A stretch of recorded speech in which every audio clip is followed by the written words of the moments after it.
আজকে চণ্ডীতলা ব্লক 2 তৃণমূল কংগ্রেসের পক্ষ থেকে আজকে আমরা সম্মিলিত হয়েছি এখানে এবং আপনাদের সঙ্গে আমরা আজকে আমন্ত্রণ জানিয়েছি, কারণ গতকাল প্রাক্তন মুখ্যমন্ত্রী তৃণমূল কংগ্রেসের সুপ্রিমো তার উপর যে প্রাণঘাতী হামলা হয়েছে সেটা নক্কারজনক এবং সেটা বর্বরোচিত। সভ্য সমাজে এবং রাজনৈতিক সৌজন্যতা যেখানে আছে, গণতন্ত্র যেখানে আছে, সেখানে এই জিনিস কাম্য নয়। আমরা সর্বতোভাবে চণ্ডীতলা ব্লক 2 তৃণমূল কংগ্রেস তার প্রতিবাদ জানাচ্ছি এবং আমাদের প্রতিবাদ আপনাদের মাধ্যমে মানুষের কাছে পৌঁছে দিচ্ছি এবং সরকারের কাছে পৌঁছতে চেষ্টা করছি। আজকে আমরা যারা এখানে উপস্থিত হয়েছি তাদের মধ্যে রয়েছেন চণ্ডীতলা ব্লক 2 তৃণমূল কংগ্রেসের সম্মানীয় সভাপতি বিকাশ ঘোষ, রয়েছেন আমাদের সঞ্জীব চক্রবর্তী, সঞ্জীব গাঙ্গুলি, আমাদের জনাই অঞ্চল তৃণমূল কংগ্রেসের সভাপতি, আমাদের মহিলা নেত্রী পৌলমী রয়েছে, এদিকে নৈতি গ্রাম পঞ্চায়েতের প্রধান তথা তৃণমূল কংগ্রেসের এলাকার নেতৃত্ব তাপসদা রয়েছে, ওদিকে প্রাক্তন উপপ্রধান সূর্যকান্তি দাস রয়েছেন, পিছনে কার্তিক পাত্র রয়েছেন তৃণমূল কংগ্রেসের অন্যতম নেতৃত্ব নৈতি গ্রাম পঞ্চায়েতের, তাজেমদা রয়েছে চণ্ডীতলা ব্লকের অন্যতম নেতৃত্ব, রাঘবদা রয়েছে চণ্ডীতলা ব্লকের অন্যতম নেতৃত্ব এবং শ্যামলদা আছে বাক্সা অঞ্চল তৃণমূল কংগ্রেসের সভাপতি এবং সৈকত রয়েছে আমাদের যুবনেতা। তো আমরা এখানে প্রত্যেকে আমরা যারা রয়েছি তাদের মধ্যে সভাপতি তো বলবেনই, তার সঙ্গে সঙ্গে আরও কেউ কেউ বলবেন। তারপর আপনাদের যদি কোনো প্রশ্ন থেকে থাকে সে প্রশ্নের উত্তর আমরা দেব। আবারও বলছি, কালকে প্রাক্তন মুখ্যমন্ত্রী মমতা বন্দ্যোপাধ্যায় এবং তৃণমূল কংগ্রেসের সুপ্রিমো তার সঙ্গে যে ঘটনা ঘটেছে সেই ব্যাপারে আমরা প্রতিবাদ জানাতে আজকে আমাদের এই সাংবাদিক সম্মেলন। আমরা সর্বতোভাবে প্রতিবাদ জানাচ্ছি এবং এটা গণতন্ত্রের লজ্জা কালকে যে জিনিস ঘটেছে, এবং এর দায় বর্তমান সরকার বিজেপির সরকার তাদের নিতে হবে। কারণ যদি ন্যূনতম একজন প্রাক্তন মুখ্যমন্ত্রী যদি ন্যূনতম নিরাপত্তা না থাকে, প্রাক্তন মুখ্যমন্ত্রী তার ইচ্ছামতো জায়গায় তার গণতান্ত্রিক অধিকারে সে যদি কোনো জায়গায় পৌঁছতে না পারেন, যেতে না পারেন, রাস্তার মধ্যে যদি তাকে এইভাবে হেনস্থা করা হয়, তার উপর যদি প্রাণঘাতী হামলা করা হয়, তার দায় বিজেপি এবং বিজেপির নেতৃত্বরা পরবর্তী সময়ে দিলীপ ঘোষ যা মন্তব্য করেছেন, কৌস্তব বাগচিরা যা মন্তব্য করছেন, সেটা গণতন্ত্রে অভিপ্রেত নয় এবং সেই ব্যাপারে আমরা আজকে প্রতিবাদ জানাচ্ছি। এখানে এখন আপনাদের সামনে বক্তব্য রাখবে, প্রতিবাদ জানাতে বক্তব্য রাখবে আমাদের ব্লক 2 তৃণমূল কংগ্রেসের সভাপতি বিকাশ ঘোষ। চণ্ডীতলা 2 নম্বর ব্লক তৃণমূল কংগ্রেসের পক্ষ থেকে গতকাল আমাদের সর্বভারতীয় নেত্রী এবং প্রাক্তন মুখ্যমন্ত্রী মমতা বন্দ্যোপাধ্যায় হালি শহরে গিয়েছিলেন। আমাদের প্রাক্তন কাউন্সিলর যাকে থানায় ধরে নিয়ে গিয়েছিল এবং আমরা সংবাদ মাধ্যম এবং বৈদ্যুতিক মাধ্যমে আমরা যতটা জানতে পেরেছি এবং ওনার স্ত্রীর বক্তব্যের মধ্যে যতটা জানতে পেরেছি যে থানার লকআপে পুলিশ বর্বরোচিত আক্রমণ করে তাকে মার্ডার করেছে বা মেরে দিয়েছে। আমরা জানি যে কোনো বিচারাধীন ব্যক্তি যদি থানার পুলিশ কাস্টডিতে থাকে তার দায় কিন্তু পুলিশের, এবং তার স্ত্রী যেদিন মারা যায় সেদিন রাত্রে তাকে জামা কাপড় খাবার দিয়ে এসছে এবং তিনি সুস্থ বেজুকে ওটা। তারপরে সকালবেলা তার ডেড বডি দেখতে পায় তার স্ত্রী। তাই তার স্ত্রী অভিযোগ করেছে, যেহেতু আমাদের দলের প্রাক্তন কাউন্সিলর আমাদের ভারতবর্ষের আমাদের সর্বভারতীয় তৃণমূল কংগ্রেসের সর্বময় নেত্রী মমতা বন্দ্যোপাধ্যায় তার পরিবারকে সমবেদনা জানাবার জন্য যেদিন গেছিলেন, সঙ্গে আমাদের প্রিয় সাংসদ কল্যাণ বন্দ্যোপাধ্যায়, রাজ্যসভার সাংসদ দোলাদি উপাসনা এবং আমাদের রাজ্য যে আমাদের ছাত্র পরিষদের নেত্রী প্রিয়াঙ্কা ছিল।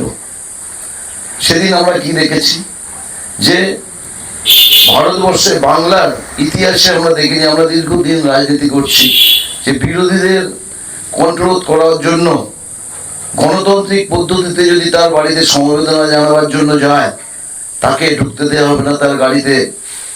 কাদা থেকে শুরু করে, জুতো থেকে শুরু করে, তাকে পানে মারার জন্য যেভাবে পুলিশের উপস্থিতিতে যে আচরণ হয়েছে, সেটা আমরা নিন্দা করছি চণ্ডীতলা 2 নম্বর ব্লকের পক্ষ থেকে। এবং এটা কোনো অবস্থাতেই অভিপ্রেত নয়, কারণ আমরা দেখেছি বিগত দিনে যখন বিরোধী নেত্রী বিরোধী কোনো দলের সদস্য, আমি এই নামটা এই মুহূর্তে মনে করছি না, যখন কোনো একটা জায়গায় অ্যাসাল্টেড হয়েছিলেন, আমাদের তৎকালীন মুখ্যমন্ত্রী মমতা বন্দ্যোপাধ্যায় হসপিটালে গিয়ে তার সাথে দেখা করে এসেছিলেন। কিন্তু আজকে আমাদের মাননীয় মুখ্যমন্ত্রী বর্তমানে মাননীয় শুভেন্দু অধিকারী মহাশয় বলছেন যে এটাতে বিজেপির কোনো নেই, এখানে পতাকা নেই। কিন্তু সমস্ত সংবাদ মাধ্যম এবং বৈদ্যুতিক মাধ্যমে দেখা গেছে যে ওখানকার যিনি বিধায়ক, তার যে সব থেকে কাছে, তার যে বন্ধু, তার নেতৃত্বেই কিন্তু এই এত বড় হামলা হয়েছে এবং প্রাণঘাতী হামলা আমাদের নেত্রী মমতা বন্দ্যোপাধ্যায়ের উপর করেছে।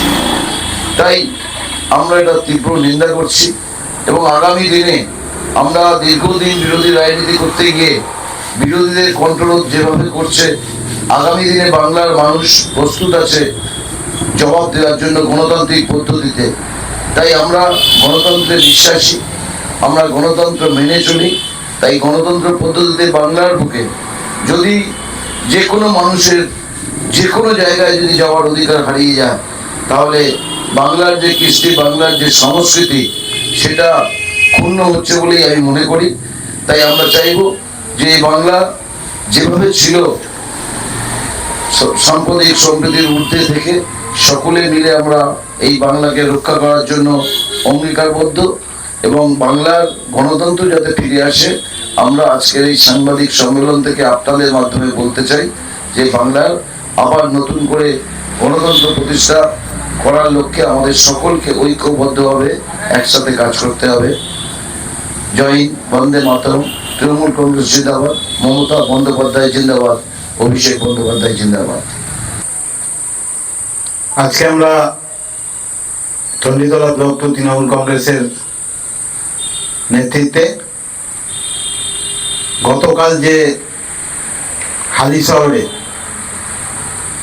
আমাদের বাংলার নয়নের মণি প্রাক্তন মুখ্যমন্ত্রী মমতা ব্যানার্জি, আমাদের যে একজন কর্মী, তৃণমূল কংগ্রেসের কর্মী,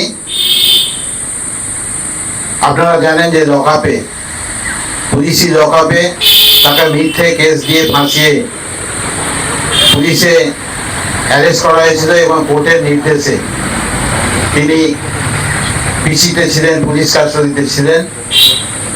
তাকে পুলিশের লকআপে নিয়ে গিয়ে অত অত্যাচার করে তাকে প্রায় এক প্রকার মার্ডার করা হয়। তারই প্রতিবাদে বিচার চাইতে আমাদের মাননীয় নেত্রী সর্বভারতীয় তৃণমূল কংগ্রেসের মমতা ব্যানার্জি প্রতিবাদ জানাতে তার বাড়িতে গিয়েছিলেন, তার বাড়ির সঙ্গে যোগাযোগ করতে গিয়েছিলেন।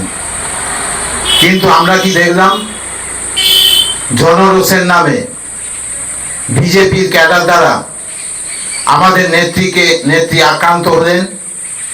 তাকে ইট, জুতো, কাদা এবং প্রাণে মারার হুমকি দিয়ে তাকে ঢুকতে না দেবার চেষ্টা করা। কিন্তু আমাদের নেত্রী মমতা ব্যানার্জি সঙ্গে আমাদের সাংসদ কল্যাণ দা ছিলেন, দোলা সেন ছিলেন, প্রিয়াঙ্কা ছিল, উপাসনা ছিল। তাদের দিদির নেতৃত্বে আমাদের যখন টিম সেখানে গিয়ে পৌঁছলো, তাদেরকে কথা বলতে দেয়া হচ্ছে না, তাদেরকে একটা ভয়ভীতি সন্ত্রাসের মধ্যে বাড়ির লোককে রেখে দিয়ে, যাতে কোনো রকম তারা কিছু রকম যোগাযোগ করতে না পারে, তাদের ওপর একটা ভয়ের বাতাবরণ তৈরি করে রেখেছিল। আমার মাননীয় মুখ্যমন্ত্রী শুভেন্দু অধিকারীর কাছে একটাই প্রশ্ন, চৌঠা মে রেজাল্ট বেরিয়েছে, তারপরে আপনারা সরকার করেছেন, জনগণ আপনাদের রায় দিয়েছে। এই সরকার গড়ার পরে আপনাদের যদি উদ্দেশ্য হয় যে তৃণমূল কংগ্রেসের একমাত্র নেত্রী, তৃণমূল কংগ্রেসের জন্মদাতা মমতা ব্যানার্জির কণ্ঠরোধ করে আপনারা তৃণমূল কংগ্রেসকে শেষ করে দিতে চাইছেন, আপনি জেনে রাখুন আপনি ভুল করছেন। তার কারণ মমতা ব্যানার্জি আজকে আন্দোলনের মধ্যে দিয়ে উঠে এসেছিলেন বিরোধী নেত্রী থেকে বাংলার মুখ্যমন্ত্রী। তাই আমাদের মাননীয় মুখ্যমন্ত্রীর কাছে অনুরোধ, কাউকে 10 লক্ষ টাকা চাকরি এটা কিন্তু আমাদের দাবি নয়। আমাদের দাবি হচ্ছে সঠিক তদন্ত করে যে দোষী তার দৃষ্টান্তমূলক শাস্তি। সর্বশেষে একটা কথা বলি, তৃণমূল কংগ্রেসের আমরা যারা সৈনিক আছি, দিদির সঙ্গে যারা আছে, আমরা সর্বত্রভাবে যতক্ষণ আমাদের শেষ রক্তবিন্দুটুকুন আছে আমরা এই বর্বর নৈরাজ্য সৃষ্টিকারী এই বিজেপির বিরুদ্ধে লড়াই করে যাব। দিদি এগিয়ে চলুক, আমরা সাথে আছি। আমরা কাউকে ভয় করে রাজনীতি করতে আসিনি।